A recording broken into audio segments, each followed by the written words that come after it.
Welcome, everyone. My name is Pamela Pernis. Somebody may have their YouTube on at the same time. Pamela?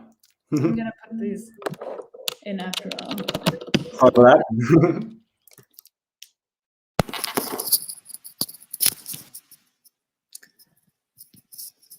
Apologies. Welcome, everyone. My name is Pamela Pernis. I'm a professor at the University of Cologne in the Faculty of Human Sciences, and I've been asked to host today's talk and act as a discussant and moderator. I'm sure many of you by now are regulars to this fantastic Abraline Linguists online series. The series is an initiative of the Brazilian Linguistics Association and is designed to give students and researchers free access to state-of-the-art discussions on a diverse range of topics related to the study of human language. And it's my great pleasure today to introduce Bodo Winter as our speaker. Bodo is a senior lecturer at the University of Birmingham in the Department of English Language and Applied Linguistics. He joined the University of Birmingham in 2016 after completing a PhD in Cognitive and Information Sciences at the University of California, Merced, and receiving MA degrees in General Linguistics from both the University of Cologne, Germany, and the University of Hawaii. Bodo currently holds a prestigious UK Research and Innovation Future Leaders Fellowship with a project called Making Numbers Meaningful, which uses insights from linguistics, cognitive science, and computer science to investigate the multimodal nature of communication of numerical information. The project description gives a nice sense of Bodo's research interests, which cover gesture, metaphor, numerical cognition, corpus linguistics, statistics, and data visualization, as well as, of course, iconicity, which is the topic of his talk today. His talk is called Iconicity, Not Arbitrariness, is a Design Feature of Language. Bodo, many thanks for agreeing to give this talk today and for participating in the Abraline Linguistics online series. And before I hand over to Bodo, just one last note. I'd like to remind everyone that questions can be asked in the chat. I'll follow along and select questions from it later. Bodo, please. Perfect. Thank you so much, Pamela, for this really nice introduction. So first of all, I just wanted to say welcome, everybody out there on YouTube. Thanks for tuning in. And I also want to thank the organizers for inviting me here today. It's a great honor to be speaking in such a prestigious series. So I'll now start my screen share.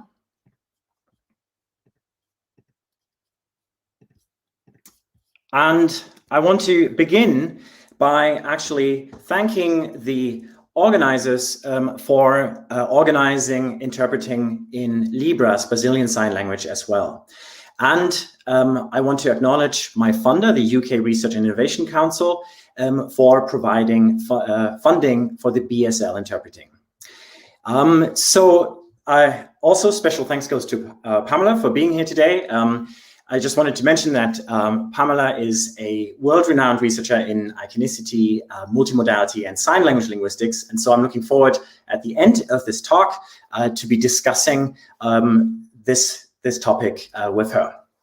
So let's get started. I am really excited about this talk. And that's because the topics that we will be dealing with today, they are amongst the most foundational questions of linguistics. And specifically, the question that we will be talking about is how does the form of a sign, the form of a word, how does that relate to its meaning? Now, to set the stage, I think it's safe to say that over the last few decades, our view of what constitutes language has progressively expanded. So we have, for example, now we're recognizing increasingly that things like gesture, which happens in the visual modality, is just as much part of language as what happens in spoken language. And then chiefly, of course, the existence of signed languages also attest to the multimodality of language, because these are fully functioning languages that just happen in the visual modality. Now, this idea that language can happen in multiple modalities goes very well together with the idea that we also use, regardless of modality, many different semiotic strategies, many different ways of making meaning. And I'm showing you here one of my favorite papers in this field, which is called Language as Description, Indication, and Depiction by Lindsay Ferrara and Gabe Hodge. And this paper makes the point that the strategies we use for making meaning are fundamentally the same across both spoken and signed languages. And specifically, they involve a combination of these three things: description, indication, and depiction. So describing, indicating, depicting, there are three things that we do when we use language. So, for example, I can describe that plant in the background, and I can say, this is a plant. That's a description. And in using this description, I'm basically identifying that thing as a general, more abstract category of plants. I can also indicate by pointing to it and thereby directing your attention to it. Or I can depict aspects of this plant. For example, I can show you the size by expanding my hands. And I can do all of these things at the same time. So for example, I can talk about this is a plant while moving my hands apart to show the size. And these three different things, describing, indicating, depicting, they are actions, but they also correspond to particular types of symbols. And the sort of standard distinction is between arbitrary, indexical, and iconic signs. And so I'll briefly walk you through this. So arbitrary signs, the standard definition, which we'll question later on in the talk, is that there's no direct connection between form and meaning. So for example, tree. Tree is an English word. The form of this word does not give away its meaning. There's nothing tree-like about the sounds t, r, and e. And this becomes apparent when you make comparisons across languages. So in my own native language, the same word for this concept is baum. And there's actually not a single sound overlapping between baum and tree. So these are completely different words for the same concept.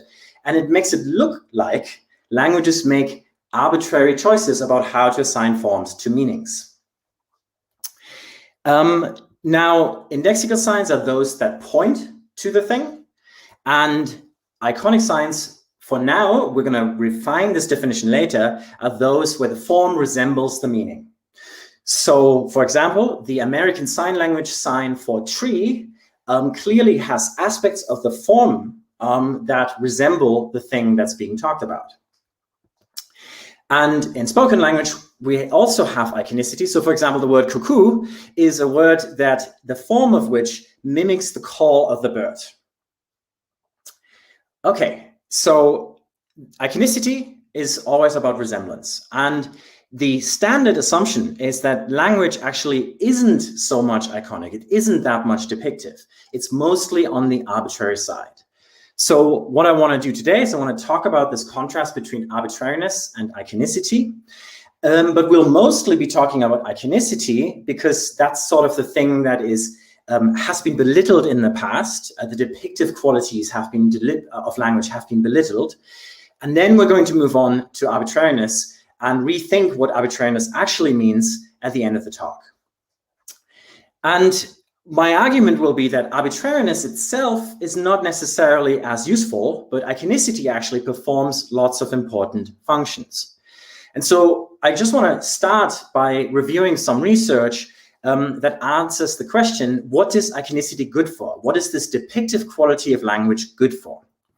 So there's by now a number of studies that have found that iconic words are more easily acquired. So for example, in this study, videos of movement were paired with words depicting these movements. So for example, goro goro for a heavy movement.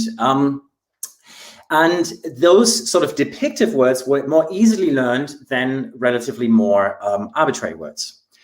And in our own research, actually, we have shown that children use iconic words more frequently when they're really young.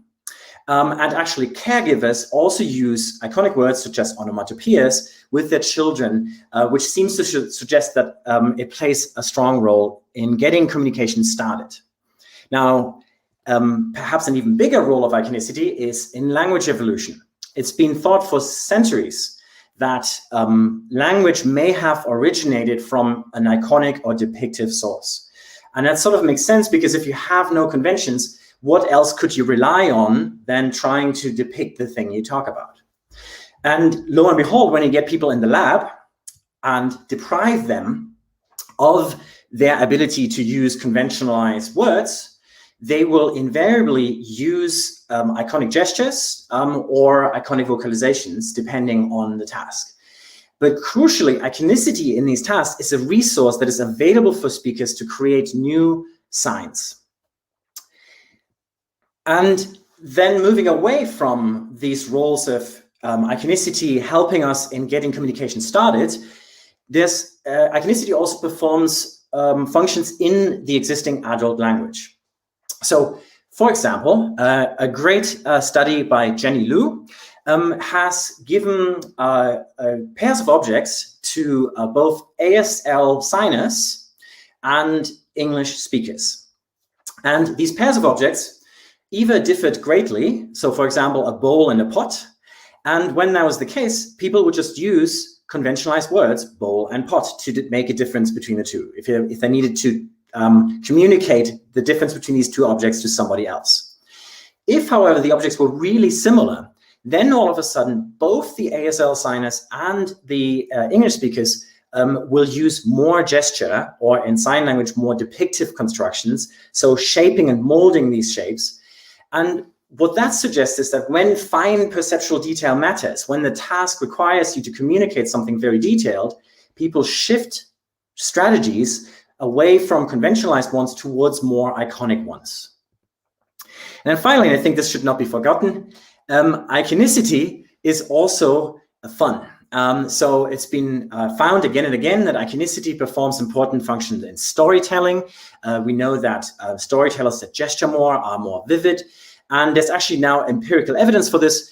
As in a study by Mark Dingermanse and Bill Thompson, they have taken words that were iconic and correlated iconicity, a measure of iconicity that is derived from native speakers, whether native speakers think these words are iconic. And they correlated this measure of iconicity with a measure of playfulness. And it turns out that iconic words in English are disproportionately more playful: smooch, waddle, pop, oink, zigzag. They're all sorts of funny words. And so all of this together, I think, shows us that iconicity actually performs very important function in getting language off the ground, but it also has functions in adult communication. Now, iconicity has been reported for many different domains, and I just want to briefly give you a quick overview. So onomatopoeia is a form of iconicity where we use sound to imitate sound. Onomatopoeia can become conventionalized in animal names. So, for example, the names of birds in many different languages are often based on their distinctive calls. Now, this also extends to fictional creatures. So, for example, there's now actually several studies that have looked at Pokemon, the Japanese game, and found that Pokemons that are bigger actually have longer names. And so there's a direct resemblance between the length of the Pokemon's name and the size of the creature being talked about. And these sorts of tendencies are also utilized by advertisers and marketing people. And there's actually research showing that iconic brand names and product names are helpful, of course, because they give away some of its meaning by the form. Fictional characters more generally, names in fantasy novels, for example, villains tend to have harsh consonants. And then actually naming tendencies also in regular language use outside of fiction. Stephanie Shih has a cool study finding that American baseball players that are taller actually have nicknames that are longer. And so there again, we have a correspondence between the length, in this case, and some actual physical characteristic of the thing talked about. So the nicknames are actually slightly depictive. Iconicity has been found in poetry and studied there extensively. And iconicity can also be used in speech more expressively, sort of in a non-conventionalized way in iconic prosody. So prosody is anything that relates to rhythm and intonation. And in a study by my colleague Marcus Perlman, he asked native speakers to talk about fast things and slow things. And lo and behold, when people talk about fast movement, they actually speak more quickly. So there's a direct correspondence between speech rate and the speed of the event being talked about. Now, moving on to visual communication, some aspects of iconicity that I use every day is emojis, where this is a depiction of a facial expression. And then we have gesture, of course, and we do that abundantly. And so gesture is one of the ways in which we can be depictive. Iconic signs in signed languages. And then finally, getting back to spoken languages, there's now a huge literature, or an increasingly huge literature, on idiophones. These words have been known for a long time in linguistics, but only recently have sort of garnered more attention by psychologists and cognitive scientists. So idiophones are marked words for sensory depiction. So, for example, in Japanese, this word goro goro that I mentioned before is an idiophone. And it is an idiophone that depicts a heavy rolling motion. And in this particular case, actually, this is a Starbucks ad. This Starbucks ad has a fat, juicy strawberry on it. And the goro goro is written in the back, suggesting that this is a really sort of heavy, juicy strawberry. Now, Japanese is reported to have more than 1,000 idiophones. And actually, many languages outside of Europe, in Africa, in the Americas, are reported to have very large idiophone systems. And only European languages seem to be sort of somewhat deprived of idiophones, at least comparatively speaking. So this gives you some idea about the many different domains in which iconicity has been reported. And one way of thinking about this is that iconicity is a way of making meaning that finds outlets in different aspects of language.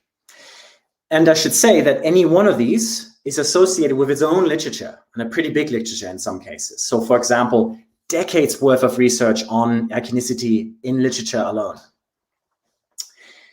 Okay, so now one thing that's missing from this slide is the general English vocabulary, or any spoken language.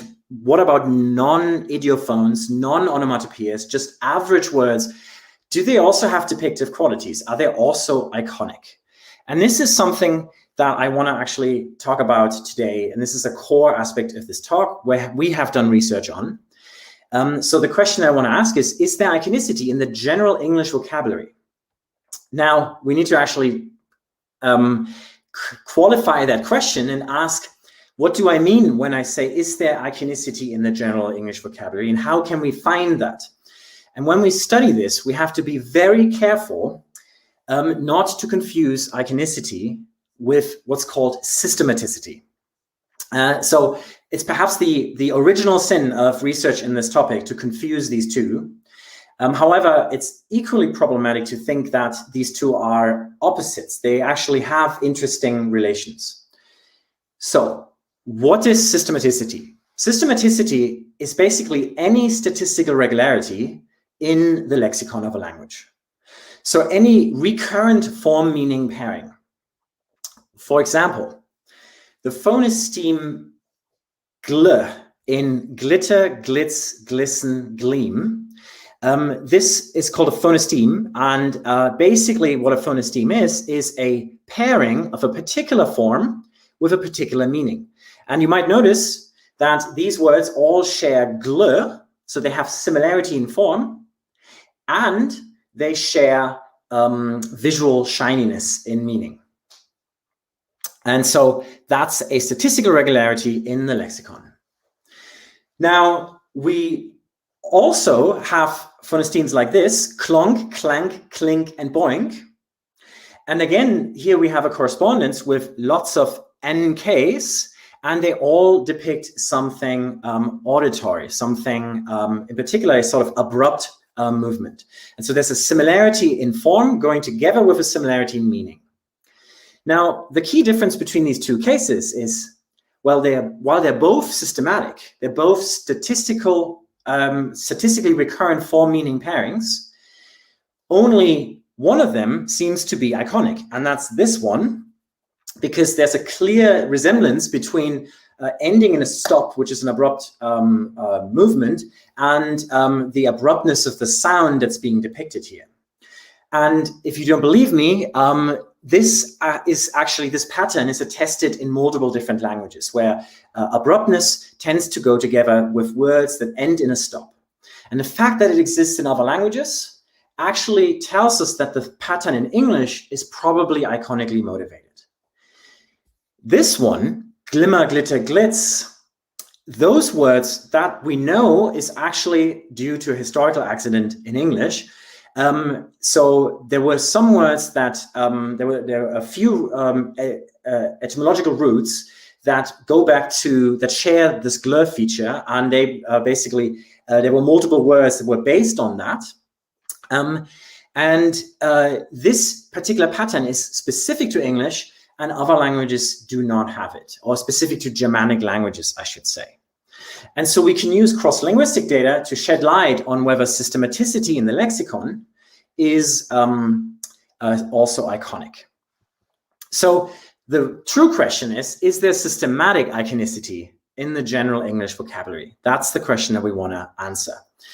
And I'm going to walk you through 3 sets of studies quite quickly on 3 different semantic domains: size, shape, and roughness. So those will be the things that will be depicted, and we're looking at whether particular sounds correlate with particular size or shape features in the general English vocabulary. And what we will do is we will walk ourselves in the size bit, which, by the way, I have him here on the slide, is done together with Marcus Perman. And what we will do is we'll actually start not straight by looking at the English vocabulary, but we're looking at something where we actually know the size of the object being talked about. And then we look at how people imitate that and how size is reflected in onomatopoeias. And then we will trace that into the lexicon. So we are going to look at onomatopoeias for birds, because that's a great sort of example to study this, where we know the size of the bird, and we know that smaller birds produce higher frequencies. And then the question is whether this is then also, smaller birds are also imitated with more high frequency sounds. And then we trace that process into regular size adjectives in English. Okay, but just to set the stage for this, it's important to mention one of the most classic studies in this field by Sapir, who has given made-up words to English and Chinese speakers, mil and mal, and found that people associate a small object with mil and a large object with mal. Now, this is a great finding. Making up these words allows you to have a lot of experimental control, but it's already been criticized in the 30s that this may not have anything to do with language, because when you're making up words, who's to say that this is actually a systematic feature of the lexicons of a natural language? And so this study already criticized this, and this is a sort of tension in the field between making up words to test particular biases and then having to actually show that they exist in the lexicon. And when it comes to that, people were keen to point out that there are clear counterexamples in English. Small sounds really big. It is a low vowel, and big, it has a high vowel, and that actually is for big cards. So it's a high vowel, so it should be for a small thing if this pattern was actually the case in English. And I want to convince you that we have in the past overemphasized these counterexamples, and I'll show you that in fact the mil-mal pattern is existing in English. And we're going to do that first with birds. For one, because birds are cool, but also because birds are a great way of looking at onomatopoeia. So here I have field guides. And what we did is we looked at field guides because those contain descriptions of the bird's onomatopoeia. So they contain descriptions of the bird's call that the birders use to learn about the call. So this bird has silit, grieb, silit, and preet. And what we did is we transcribed 6,000 entries from 18 field guides, from having a total of about 3,000 unique bird species, which is about a third of the world's birds. And this is a relatively small corpus, but it's a very focused one. And what I'm showing you here is the most frequent onomatopoeias in this corpus. And the first thing to recognize is there's tons of onomatopoeias in this particular discourse. So chip, ku, si, ki, those were the most frequent ones. And in fact, 70% of all entries contain onomatopoeia.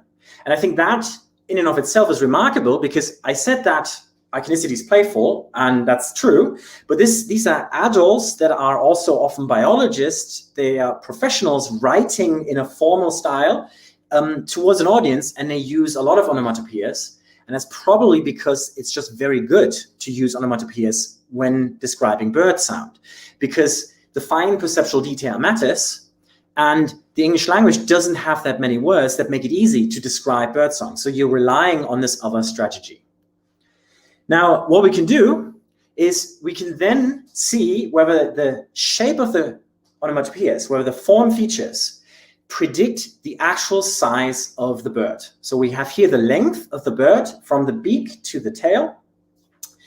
And we have different bird species, and then the presence or absence of a sound. So this is seep, peep, and peak. 3 different onomatopoeias for the same species. And we look at whether the S is present, yes it is, the P is present, yes it is, and so on. And we train a machine learning algorithm on finding this correspondence between the sound and the length. For this we use random forests. I'm not going to go into the details of this method, but crucially what we do is we train this algorithm on trying to predict length from the form on a subset of the birds. And then it has learned the pattern. We want to test it on onomatopoeias from species that it hasn't seen. And the question then is, can the machine learning algorithm correctly predict the length of a bird that it doesn't know about only from the onomatopoeia? And if it can, then the onomatopoeias contain information about size directly. And I'm really happy about this. This slide just makes me really happy. So this slide shows you on the x-axis the length of the bird. So to the right, bigger birds, to the left, smaller birds. And on the y-axis, you have the bird length that is predicted on the basis of onomatopoeias alone. And so this is the algorithm does not know the actual size, but using onomatopoeias alone, it is actually able to predict the length of the bird. And you can see that by the fact that these two are correlated with each other. So the bigger the bird actually is, the more is its predicted length.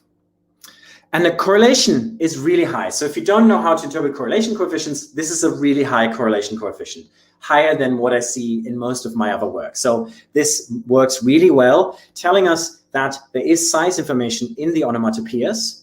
And then we can look at which are the most predictive sounds. And it turns out that T is most predictive of smallness. So here I'm showing you on the x-axis, I'm showing you the length of the bird, again to the right is bigger. And if the T is present, then most of the birds are small. If it is absent, then most of the birds are big. Now there's a lot of overlap, so any one sound doesn't completely tell you whether something is small or large. So there are some large birds that have the T sound in it, but it's a probabilistic pattern. And if you use all the different phonemes into account, if you take them all into account, then actually you get high predictive accuracy. And the only sound here that is for big birds is R. So all of these ch, s, z, I, all of them are for small birds. Okay, so with this knowledge then, we can see whether the same thing exists in the English lexicon. And I just want to say that actually we do not know this yet. We do not actually know whether size iconicity is expressed across multiple words in the English lexicon. So is it actually a systematic pattern? And there's one study that has failed to find this, but it has only looked at vowels. And we have already seen that that doesn't seem to work because you actually need to take all the sounds into account. And it has looked at nouns like this: butterfly, toe, grape, tractor, iceberg, elephant, and so on. These are words, yes, they are small and big, but they're not necessarily only about size. And so what we wanted to do is, we said, well, it's probably most likely to find iconicity for size if you are looking at words that are synonyms of big, large, huge, or of small and tiny. And so these are size adjectives, words that are directly about size. And we need to be careful here if we are trying to, again, find correspondences between sounds and the large and the small distinction. We need to be careful not to cheat. So giant and gigantic, for example, are related. And so we need to make sure that we only use one of them, because otherwise we're sort of inflating the effect, because there are many words that are related to each other. So this is a relatively small data set, only 52 adjectives, but it's pretty exhaustively all of the size adjectives of English.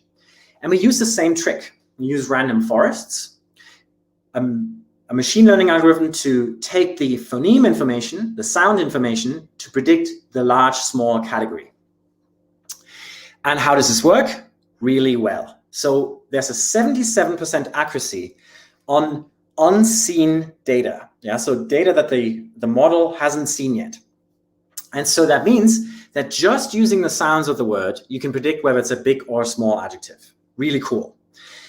Now, the one thing that's cool also about this is that you can also ask the model to predict, give you scores for individual words. And it turns out that the word small is actually misclassified as being big. And this is actually interesting because it tells you that this machine learning algorithm corresponds to our intuition, and the machine learning algorithm also doesn't think that the word small should be a small word. It also thinks it's an exception. And again, actually, we find t to be most closely associated with small. So this is 60% of the adjectives had a t in it, 40% of the big adjectives had a t in it. And then we have e and being more frequent in small adjectives. And we have the reverse pattern for a. Now, just if you're confused, this is not the same sound as in small.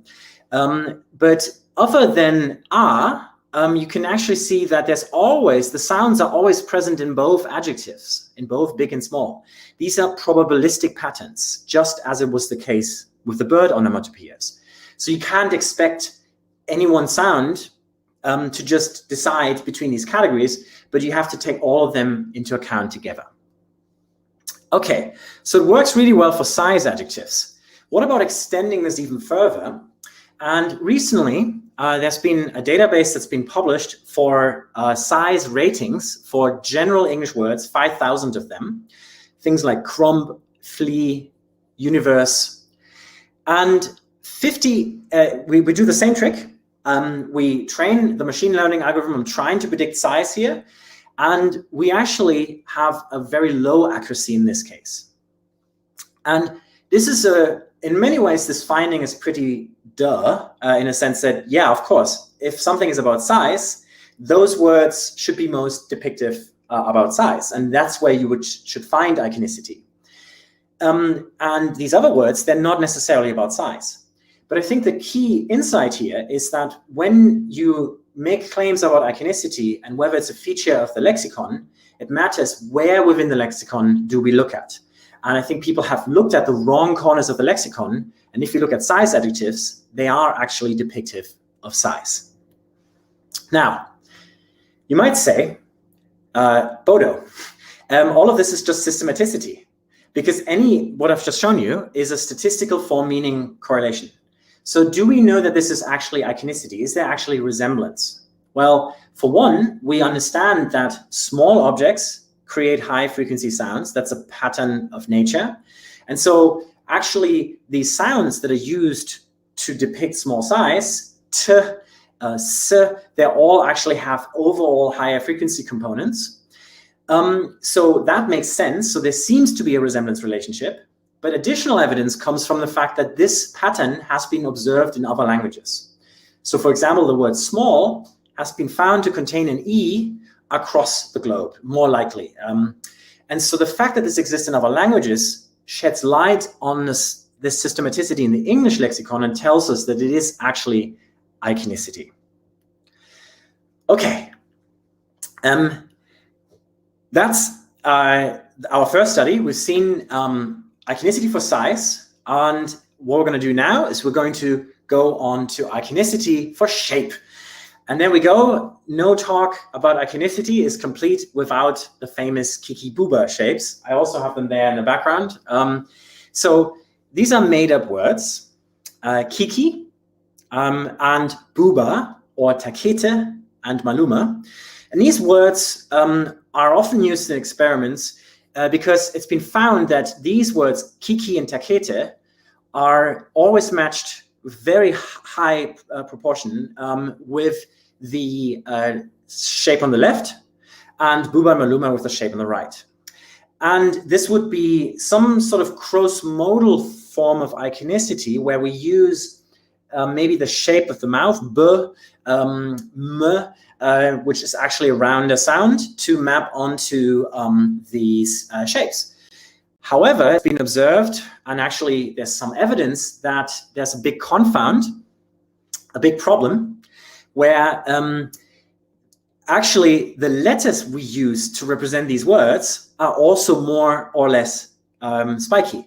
So k is more spikier, and b and o, they are rounder letters. And so if this was the case, then this would be less interesting, because then people would just be thinking about the shape of the letter and matching that to a shape, rather than actually be about the sound, that the sound actually mimics the shape. So one way to test this is to replicate the Kiki-Booba effect cross-linguistically in languages with different writing systems. And this study was led by Alexandra Cvek, who you're seeing here. And I have to say that she did an amazing job of keeping this huge team together. So we have many different researchers who basically helped us get the data from different languages. And then also in the core team, Susanne Fuchs and Markus Perman. And so what we did is we took Kiki, the sound, and the two shapes. You see them on the screen, and then you click on which one is which. And then you hear Booba, and then you click on which one is which. And we did that online with 25 different languages from 9 different language families. And what I'm going to show you up here means the pattern fits the Kiki-Booba pattern. So 100% would be all speakers of that language match Kiki to Kiki, the spiky shape, and Booba to the round shape. And what you see here is this is chance level performance, the gray line, yeah. And you can see that most of these languages are above the gray line. There are a few exceptions. Languages like Romanian, Chinese, and Armenian, we haven't really found this effect at all. But you can see that on average, there is a tendency with Kiki-Booba. And actually, if you're doing the statistics on this, controlling for the influence of language family, there is an average statistical universal, universal bias towards Kiki-Booba. Now, if you're looking at those languages, those are the languages that have a different script other than Roman. And so Korean and Japanese are actually performing really well regardless of that. But on average, the languages without the Roman writing script, or that dominantly use a different script, are more towards the left.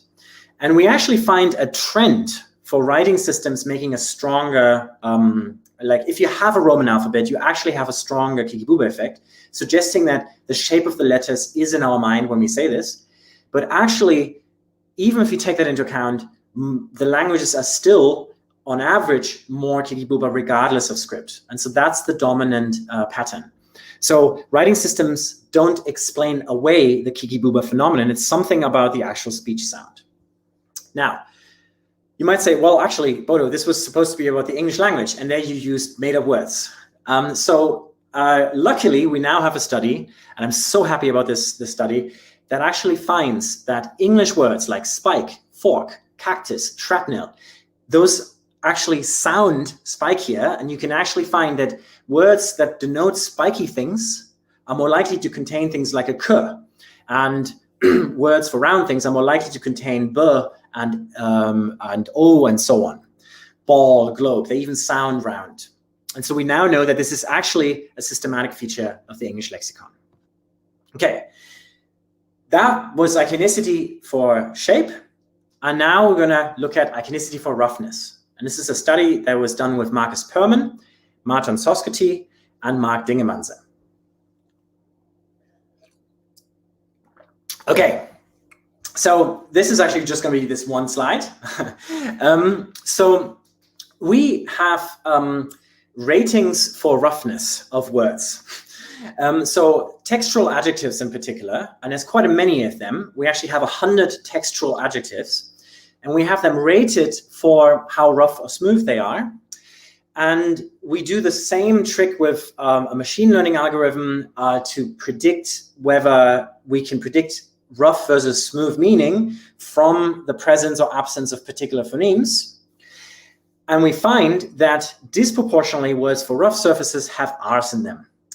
And so this is a systematic pattern because it's a roughness, a meaning thing that goes together with a form thing, R's. And actually this also works in Hungarian. So many Hungarian words for rough surfaces have R's in them. Now, if we were only doing this in English, again, we couldn't know that this was iconic. You cannot use data from one language by itself to suggest iconicity.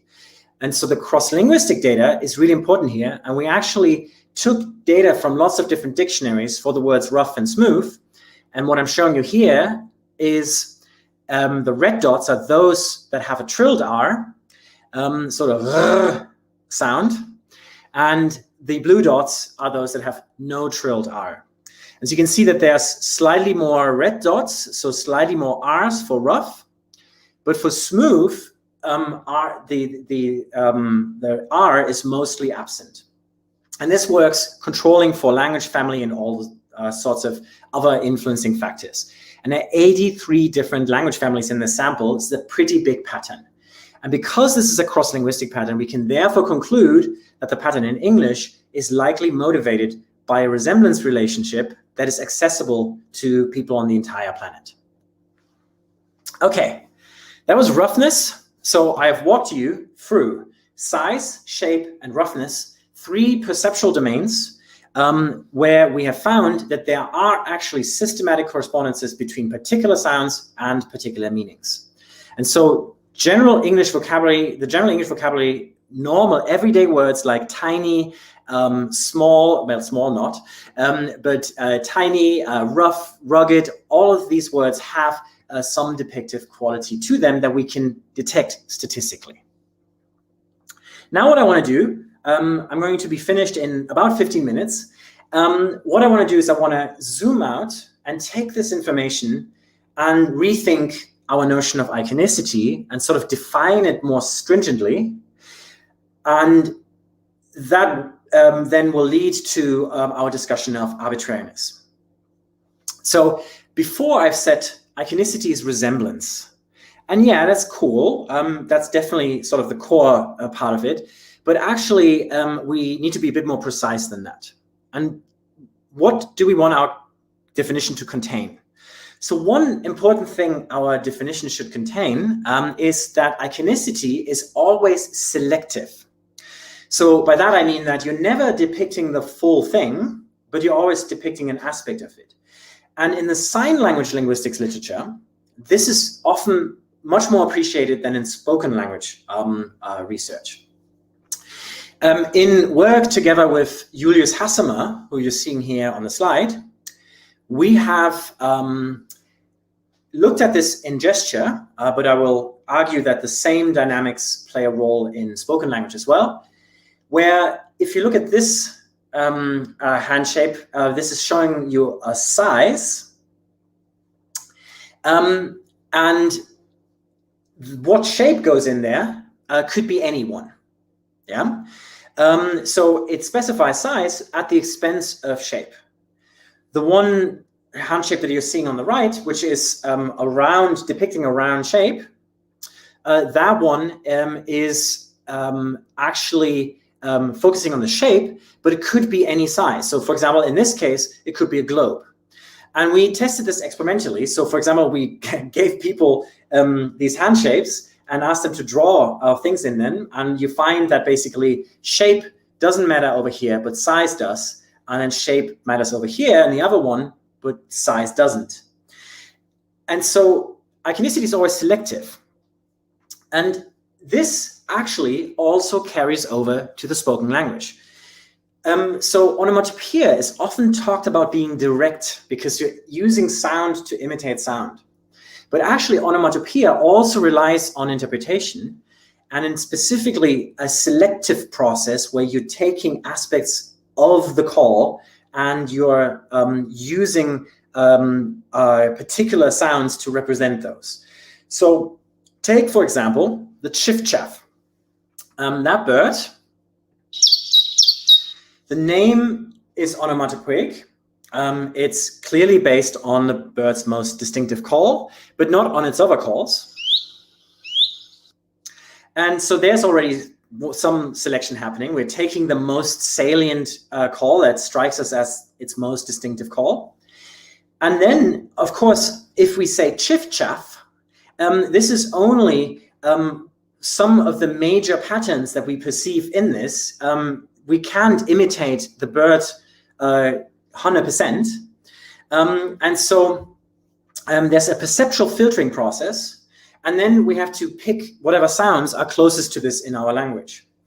Now, people always think that onomatopoeias are different between different languages because different languages have different sound systems. But actually, even if you just imitate it without using onomatopoeia, so without trying to find speech sounds, you're just trying to whistle or something like that, you're still going to select whatever is salient to you. You're still going to filter this. So even imitation is going to be variable because different people are going to select different things. And so actually, this interpretive nature of iconicity creates variation. And we see this in the bird corpus. So in this bird corpus that we have, if we take different authors, it's actually extremely rare to find the same onomatopoeia for the same call. And this is showing us that this is a sort of unconventionalized, raw, iconic process. But crucially, all of these forms, they're sort of varying around a common theme. All of these are somewhat similar to each other, but they can be viewed as different interpretations of the same signal and making different choices about which sounds should be closest to that. And so clearly this variation isn't arbitrary. It's these are all iconic forms. Interestingly, when we then talk about onomatopoeias across languages, people use onomatopoeias often to say, well, look at English, which has cock-a-doodle-doo, and Spanish has kikiriki. So this difference shows us that this is arbitrary. And why do we say that if we clearly here have a case where there's non-arbitrary variation within the language? And moreover, it's also often said that the differences are only due to the sound systems. And I think that's perhaps a bit overstated, because actually an English speaker can pronounce cocorico or coquillo. So a lot of the sounds are actually the same and are pronounceable.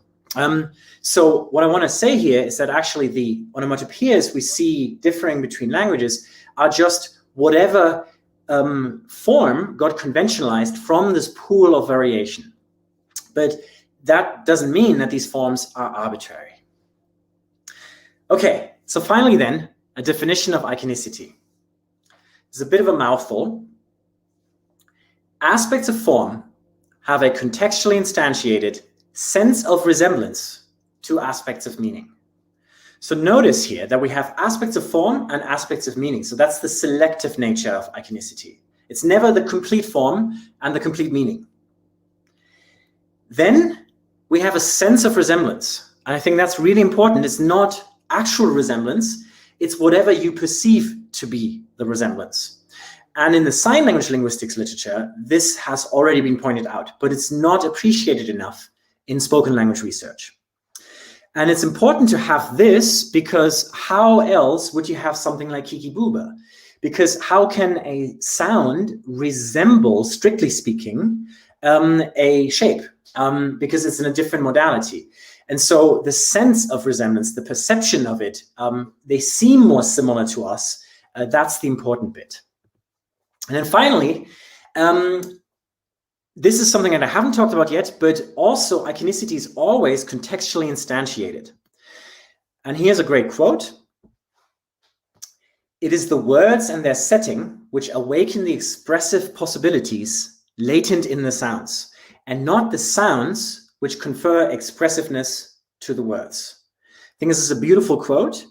And it's really important to think about this because spoken language researchers who study iconicity often assume that iconicity sort of jumps out of the word, so you get the meaning for free. And that's not the case. You need to actually know what the word means to notice what is the depictive pattern in it. And this also explains why even iconic words, those that resemble their meaning, I mean, if they were completely resembling and you could just determine them without context, you should be able to guess the meaning of foreign iconic words. And people are really bad at this, it turns out. So iconicity is context dependent. E, for example, doesn't mean anything by itself. E is just a sound. But embedded in the word teeny, and we have seen evidence of this, then it depicts size. But E in a different word, which is a different context, will signal something different. For example, psychological research has shown that E is associated with brightness. And so the same sound can have multiple different meanings. In a paper, we have called this aspect of iconicity pluripotentiality. Now, this paper is a bit oddly named. This is work together with Paula Sobrino and Lucien Brown. But basically what we do in this is we have the same sound and we just ask for multiple different interpretations of it. So for example, the same sound, and then we test whether one is perceived more rough or more smooth. One is perceived bitter or sweet, and all sorts of other dimensions. And we find reliable differences for all of them for the same sound pattern. And that really shows you that it's the context of the task that determines how the sound is going to be interpreted. And I think this pluripotentiality is really important to recognize. Okay, so basically the option of this section was iconicity is more fluid than you think. It relies on interpretation, on selection processes and that kind of stuff.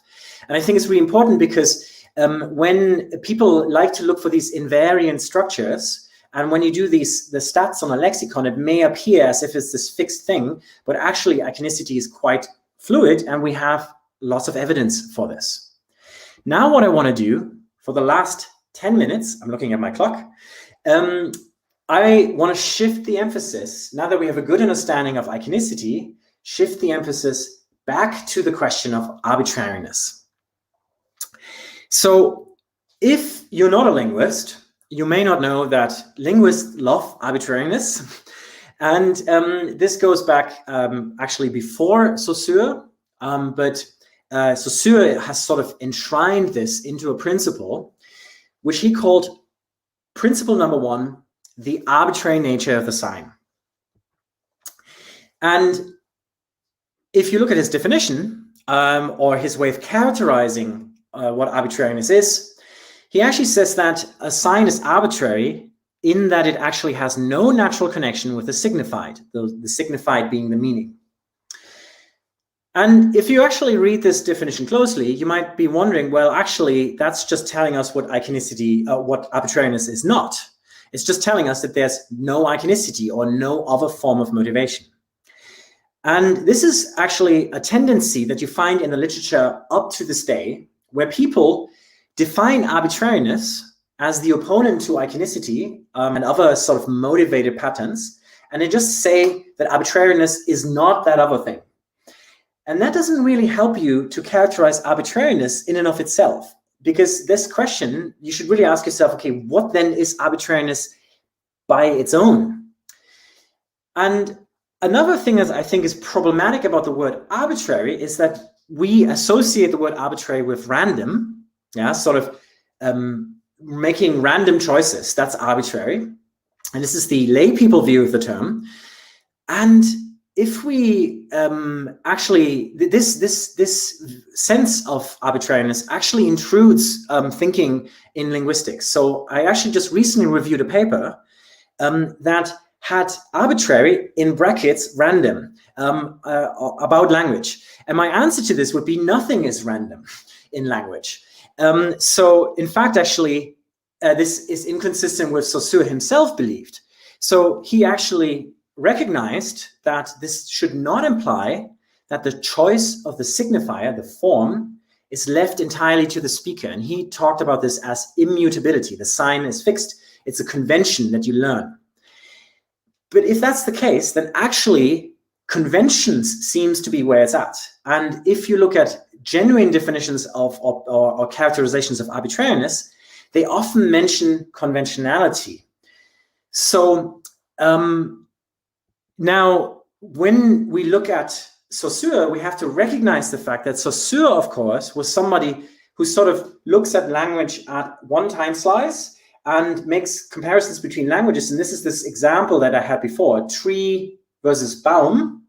And if you're looking at language from this comparative perspective, then, of course, it does look quite arbitrary. It seems to suggest that the languages make arbitrary choices for which forms go with which meaning. But the choice, actually, there never was a choice within each language.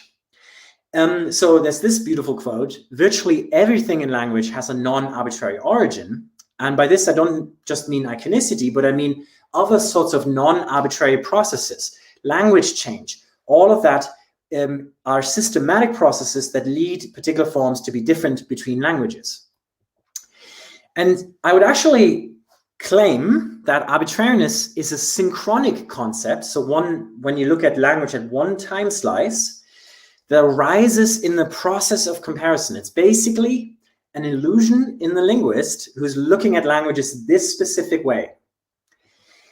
And actually, within each language, arbitrariness is not a feature. Yeah, it's not that one language has arbitrary words in the sense that there's some sort of random choice. And I do think that what's actually the design feature here, the true thing that's happening, is the capacity to form conventions. And conventions make arbitrariness possible. So what looks to be arbitrary when you're making the comparison arises from the fact that we have conventions.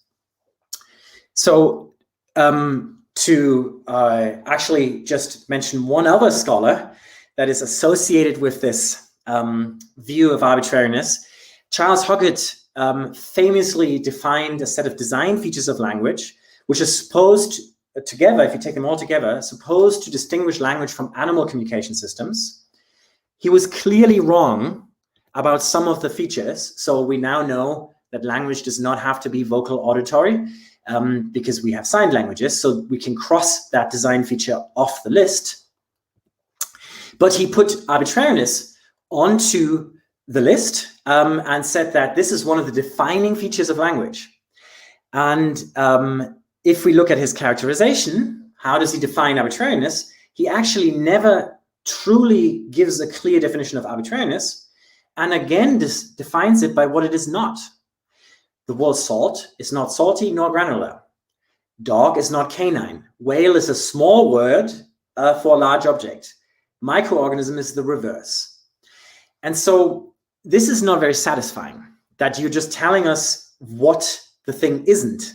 And I think it behooves us as linguists, if we do believe arbitrariness is a design feature of language, to actually define it in such a way that it has content of its own.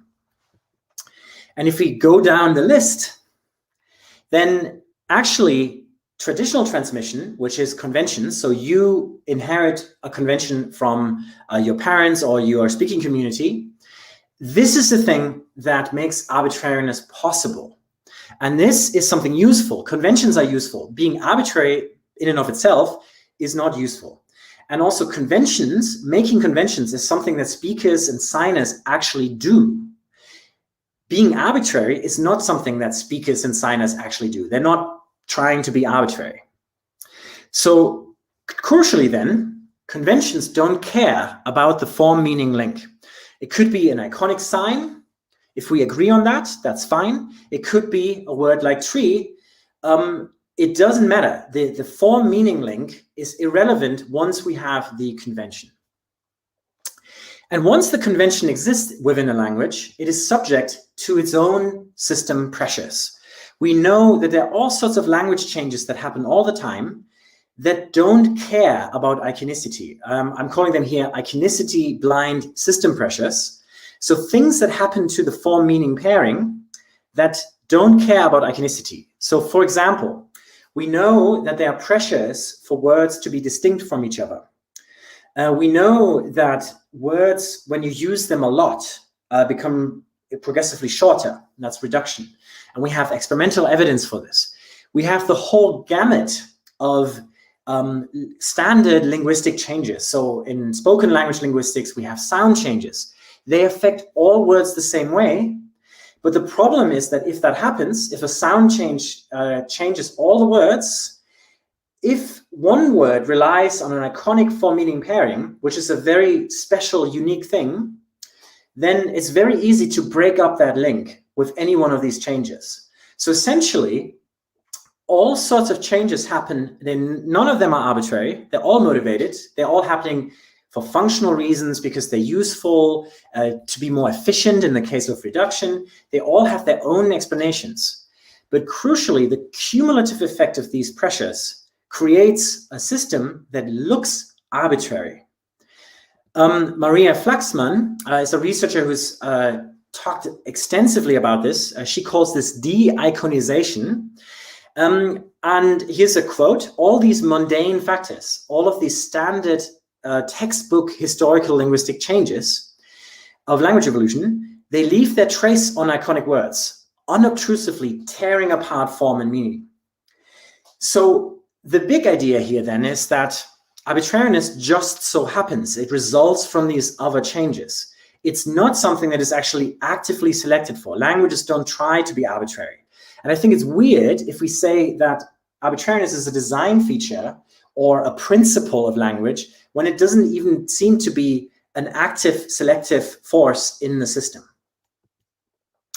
Okay, so my three main take-home points then are: there's much more iconicity than traditionally recognized. And specifically, I've argued that iconicity, form-meaning resemblance, drives systematic patterns in lexicons. Yeah, so iconicity creates systematicity in vocabularies.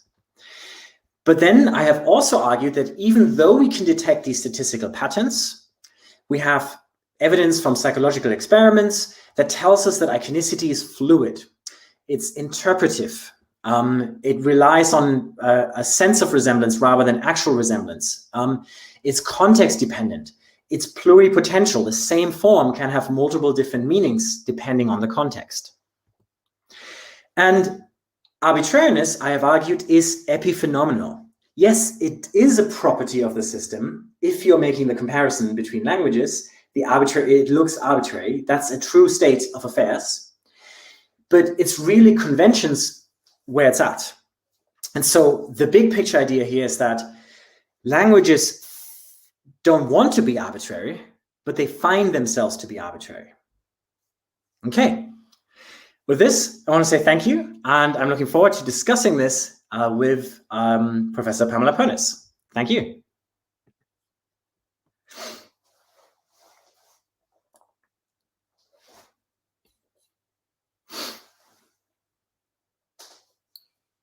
Bodo, thank you so much for a wonderful talk. I had to find the right button to unmute myself. I also want to apologize in case there was an echo in my introductory remarks. I realized that I accidentally had the whole event streaming in 2 windows simultaneously. So I apologize if that was the case. Bodo, again, thank you for a wonderful talk. I will indeed kick off with some questions. Mm-hmm. I really liked the study that you did with, I hope I'm remembering right, that it was Markus Perlman with, where you were looking at synonyms of words for big and huge and large, and synonyms for words for small. Because indeed you said that it's important where in the lexicon you look. And I was wondering if you've considered, or whether you think that this is extendable to other domains. Like, I mean, you did talk about shape, but specifically with respect to looking at synonyms for words, and whether it's extendable to other domains like brightness or shape, for example, whether you think that we can find domains with enough synonyms to actually do the analyses. And you also, in this, when you were discussing this study, you said, you asked yourself a question, or pretended to be someone else asking yourself the question, whether it's iconicity or systematicity. Yeah. And so for size, so for the example that you discussed, size, we have a quite clear answer because of the frequency code. For example, we know that smaller things sound smaller. We know that larger things sound larger. Would this, I mean, do we have an argument like that for these other domains as well? Mm-hmm. Does it push us to an answer that it's systematicity versus iconicity, or does in fact what you said later about iconicity really being about a sense of resemblance allow us to make this cross-domain, this cross-domain step, and to continue to argue for iconicity? Okay, this is a lot of questions in one. Sorry. But I think there's so much in your question. So so for one, let's take brightness as a domain. So I actually think it's cool that you mentioned brightness. So the psychological literature shows us that we have high frequency sounds are associated with brightness, and low frequency sounds are associated with darkness. And there's direct experimental evidence for this. And I think what we can do is we can actually now take more of these things like brightness and do exactly the same analysis that we have done here. So in particular, I believe in the power of ratings. So we have these roughness ratings and we have size ratings. Why couldn't we also get brightness ratings? And because we have reasons to expect that it should exist based on the psychological literature. So I think there are actually more patterns to be uncovered. But your question is also a bit sort of, okay, what exactly is this iconicity and the cross-modal nature? Because in size, it's more obvious. And I agree with you, in size, it is more obvious. And one thing to realize, first of all, is I think iconic patterns, different associations may have different explanations. But this is what the sense of resemblance is supposed to cover. So basically, you can slot into the sense of resemblance any pattern that we know exists from psychology. So for example, cross-modal analogies are like there's a huge research field studying cross-modal analogies. And if there's a cross-modal analogy between brightness and frequency that exists independently of language, this will create a sense that a high-frequency sound also sounds brighter. So this is a sort of like, it's almost like an illusionary resemblance. So I think the answer is yes to your question, I guess. More to be uncovered and different mechanisms and the sense of resemblance through cross-modal analogies. Yeah. Thank you. I have another question on the Kiki Bouba research that, and I noticed that you have Kiki Bouba shapes behind you on your whiteboard, which is very nice. Yes. Yes. So the question, so the study that you talked about was motivated by the observation that in our Roman alphabet, the letter that we use for the word Kiki, the letters that we use for the word Kiki are more spiky, and the letters that we use in the word Bouba are more round. So there's a graphemic similarity as well that might be influencing the results. And in fact, you found that across the languages that you looked at, the ones that used the Roman alphabet had a stronger Kiki Bouba effect. And so I'm wondering, I mean, we know, in fact, that it's not only literate people or people who, well, I mean, infants, toddlers, and also people who are illiterate also exhibit the Kiki Bouba effect. This has been shown. So the question is whether you think that the stronger Kiki Bouba effect is actually whatever is there. I mean, people have said, you know, on a biological level, I mean, somewhere, you know, the thing that infants tap into as well, or toddlers tap into, is it that plus the graphemic thing that actually gives you?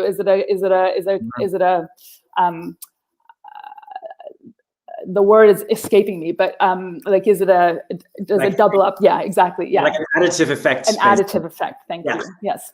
Yeah. Actually, I would say yes. In answer to your question, I do think it's an additive effect. So if you have also a spiky letter alphabet that has spiky letters for spiky sounds, then that gives you a bit of an extra boost. But crucially, what our study has shown is that the pattern does not rely on that. And so that's consistent with the fact that children would have the same effect. And also non-literate, if you test non-literate people. Now, one thing, Pamela, I think that's really important to keep in mind here is actually that a lot of these iconic biases, and including Kiki Bouba, while they are attested at a very young age, they do actually become stronger in adults.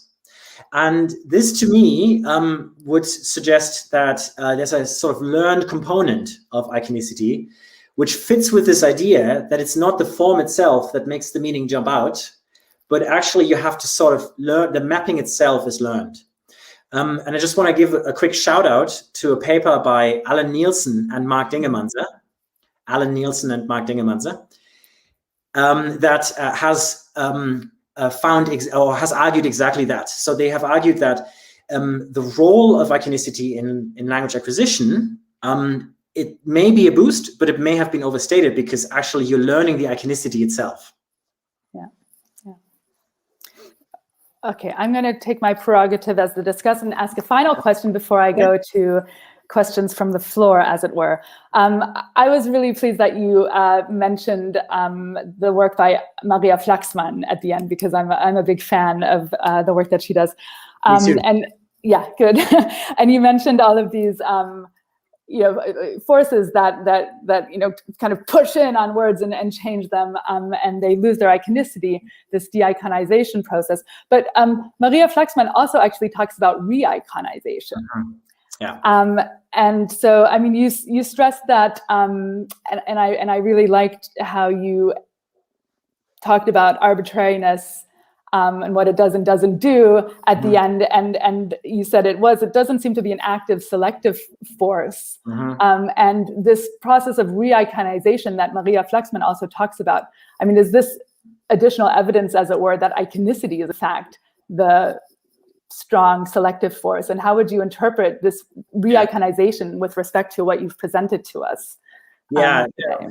I mean, I think it's great that you mentioned this, because I'm also a fan of this work, and I do believe in what she calls the iconicity treadmill hypothesis, and it's a gorgeous idea. So the idea is that the pressures that I've talked about that sort of decompose and erode iconicity, because iconicity is net some more likely to erode because of these changes.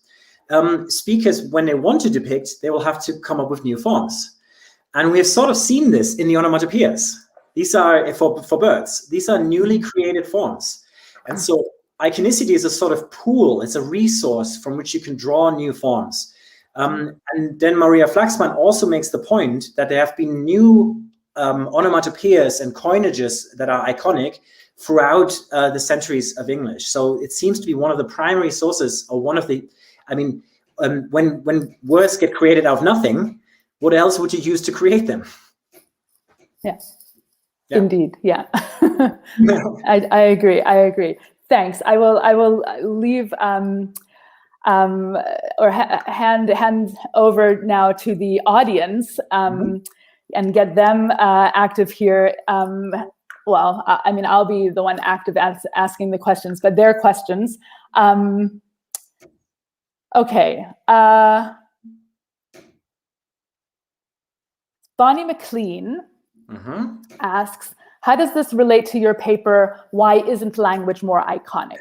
Where you found iconicity hinders abstraction. Wouldn't abstraction then create a pressure for arbitrariness? Yeah. That paper, by the way, has a bit of an interesting history. I just want to mention this, that I do believe in it. I do have to say that the argument in there is perhaps a little bit more, I really wanted to annoy Marcus. And so I really wanted to see how far can we push this idea. But I do think, so there is evidence, and there's hard, direct evidence, that iconic forms are not as easily extendable, semantically extendable. And this we know from idiophones, but we also have new evidence for this, which shows that iconic forms, because they are so iconic and so vivid for that one thing, it's hard to use them in a sort of abstract way to extend them to new domains. It's possible, but net sum, it's less likely going to happen. And so I think that's a property of the system. This is one of the things that's going to happen to iconic words. It restricts their use. I'm not necessarily sure I would add the drive towards abstraction now anymore as one of those design pressures to that. So I think, yes, abstractness is anti-correlated with iconicity. So iconic words are always sort of concrete. It's hard to be iconic of concepts like freedom. That's just really hard to imagine how that would look like. But I think it's not its own sort of system pressure. But yeah, that's requiring a little bit more thinking, I would say. Yeah. In sign languages, of course, you can have metaphoric concepts that also have iconicity, but that's a different point as well. Yes, but actually, Pamela, if I may, so I'm not saying that you cannot have these extensions, but for example, actually in sign languages, this has also been reported, isn't it? The double mapping constraint, where the iconicity, so you can't say time flies with a sign that is like this, because it's too concretely about a specific type of flying that you can't use it to extend it to the domain of time. Yeah, so the same dynamics exist nonetheless. Exactly, because the sign picks up a particular feature, namely the flapping of the wing, and doesn't have the linear dimension and the motion encoded. Yeah. Okay, fantastic. Another question. This is from Freek van der Velde. You discuss iconic form meaning correlations and focus primarily on sound as form. You did not talk about diagrammatic iconicity in syntax, for example, as in Hyman's 1985 natural syntax. Do you consider that a legitimate enterprise, or do you agree with Martin Haspelmath, that many purported examples of grammatical iconicity reduce to frequency effects? Yes, that's a really good question. I would say, first of all, I do believe diagrammatic iconicity exists. I don't think it needs its own name. I think, just as a brief aside comment, I think people in this literature are over typologizing iconicity way too much, trying to make fine-grained distinctions, when really even diagrammatic iconicity is similarity in form, namely the order in which things are given. So veni, vidi, vici is the order in which you come. I came, I saw, and I conquered, I think. So that syntagmatic order corresponds to the temporal order. And I think that is definitely its own phenomenon. So, I mean, it's still iconicity, so I don't think it requires its own name, but sorry, it's a long talk. But there's work, actually, corpus work, that shows that when people talk about temporal events, they're more likely to actually talk about them in the order in which they have occurred. And that is actually, seems to suggest that this is a genuine sort of pressure towards diagrammatic iconicity. Now, I do think, then, while this exists, I do think that Haspelmatt is right about many cases where actually frequency, for example, can create patterns that looks like iconicity, but it isn't. So I think it's going to be hard to disentangle which case is actually due to frequency or which case is due to diagrammatic iconicity. Yeah. Of course, the term diagrammatic iconicity goes back to Peirce. So, I mean, I hope you're not accusing Peirce of unduly introducing terminology. No, sorry, no. Okay. Another question in 3 parts here. It regards systematicity versus iconicity. And it's from Andy Wadel, or Wede, Andy Wadel. Okay, good. If iconicity is based on perceptual / experiential experience with a category, then can't a systematic sound relationship that people experience come to contribute to the constellation of iconic properties of the category as well? To say to this categorically no, it seems like it would assume that linguistic experience with a concept isn't itself perceptual and experiential. Oh, that's a tough question. Shall I repeat it, or? Yeah, actually just repeat the last bit of it, the core about the systematicity. Okay, so, so can't a systematic sound relationship that people experience come to contribute to the constellation of iconic properties of a category? To say categorically no seems like it would assume that linguistic experience with a concept itself isn't perceptual and experiential. Yeah, no.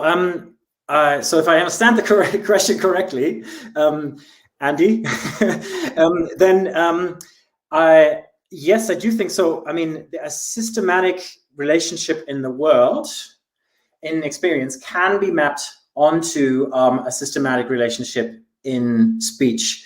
So, for example, the size bit is an example where progressively smaller creatures have progressively more high frequency sounds, and bigger creatures have progressively more low frequency sounds. So there's going to be a continuum if you rank sounds on a frequency scale, where if you look at it from a sort of featural level, you would actually find a systematic correspondence directly being driven by the experience. I hope I answered that question correctly. Yeah. Maybe Andy can get in touch. Yeah. And let you know. Yeah. I'm going to take a question that is actually coming back to the study on looking at the Kiki-Bouba effect using different languages with different writing scripts. It's from Dimitris Tsampallas. If we take into account only the sounds produced by the different writing scripts. So if we take into account only the sounds produced by the different writing scripts, is the Kiki-Bouba effect more prominently noticed? Okay, one more time. I guess so. Yeah. Wait. If we take, I actually thought it was about the different writing scripts. If we take into account only the sounds produced by the different writing scripts, is the Kiki-Bouba effect more prominently noticed? Yeah. So I guess this is just about, would you expect the Kiki-Bouba effect to? Yeah, I think maybe anyway? To expand on that, I think maybe what this question is getting at is, of course, writing scripts can also differ in how much the spikiness, how much the letters are spiky or round. So right now in this analysis that I've shown, I've just looked at, does the language have a Roman alphabet or not? And it was just basically separating the world into these two halves, which is, of course, there's going to be lots of variation in different writing systems that is being missed. And so we are currently actually running a study, a follow-up study, where we give people Kiki-Bouba shapes and the written form of Kiki Booba in the different orthographies. And we asked them to match them. And we have some of the data already, and we've done this task with English, Chinese, and German to get sort of like at least a bit of diversity. And I've analyzed the English data, and at least for the English shape to letter matching, so naive English speakers who don't know Korean see the Korean script and they have to match which one is Kiki and which one is Booba. This does not drive the effect we see in the big sample. So it doesn't seem to be that these different scripts, at least based on my current analysis, have iconicity for shape in the letters to the extent that that will predict the effect cross-linguistically. Okay.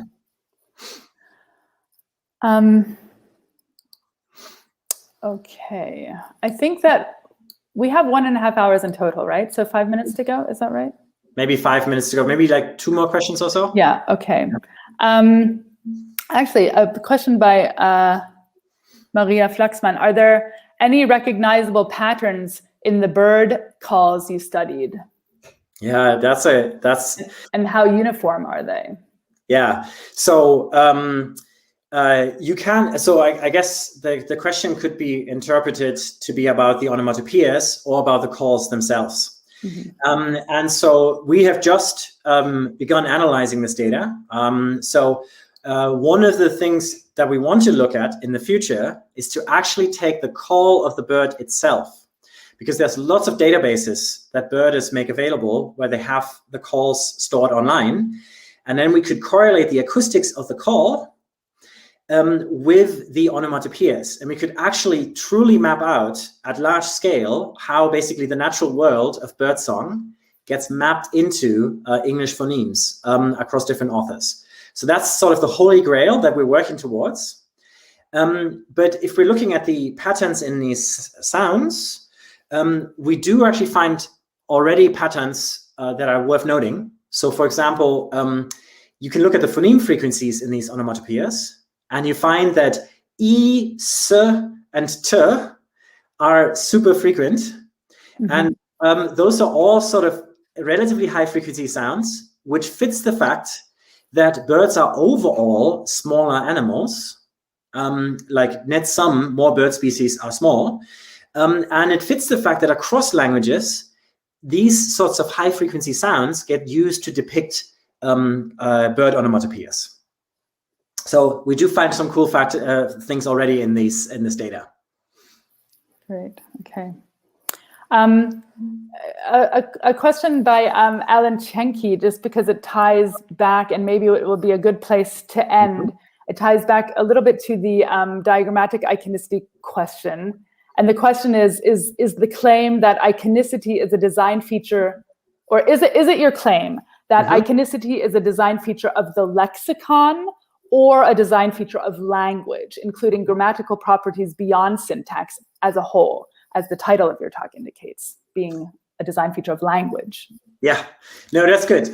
That's a good question, because my empirical research that I presented in the talk was focused on the English lexicon.